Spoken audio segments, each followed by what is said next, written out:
దగ్గర కూడా దేవుని స్తుతించడంలో కూడా అలాగే చేయమని చెప్తా ఉన్నారు.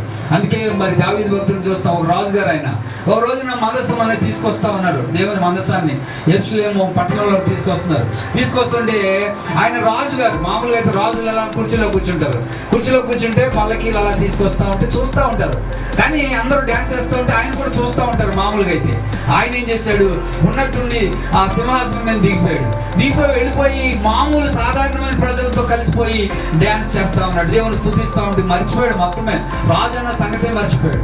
అలాంటప్పుడు వాళ్ళ భార్య అంటావు, ఏంది నువ్వు సాధారణమైన మనుషులుగా పై బట్ట కూడా నీ మీద లేకుండా అంటే రాజ వస్త్రాన్ని పక్కన పెట్టేసి వెళ్ళిపోయి మామూలు డ్యాన్స్ వేస్తా ఉన్నావని తన మనసులో ఆయన్ని హీనపరిచింది దేవుని స్తుతించుతున్నందుకు.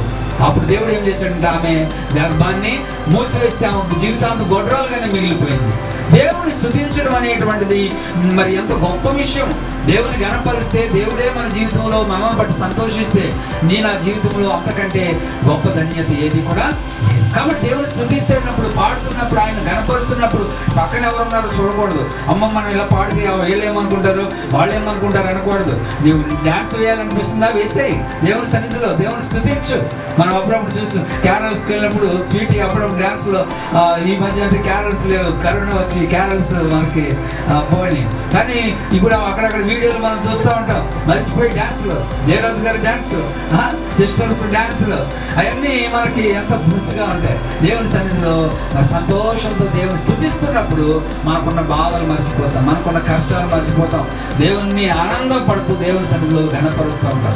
ఏమంటున్నారు? అందుకే ఈ బ్రహ్మం, అందుకే ఇంకా ఈ కంజూరు, ఇంకే వాయిద్యాలు కొన్ని చర్చిల్లో చూస్తాం, రకరకాల వాయిద్యాలు ఉంటాయి. కాబట్టి ఈ వాద్యాలన్నిటితో స్తుతించండి అని చెప్పి ఆఖరికి ఏమన్నారు చూడండి, సకల ప్రాణులు యెహోవాను స్తుతించు. మనుషులే కాదు, అన్ని ప్రాణులు కూడా దేవుని స్తుతించు. ఎందుకు?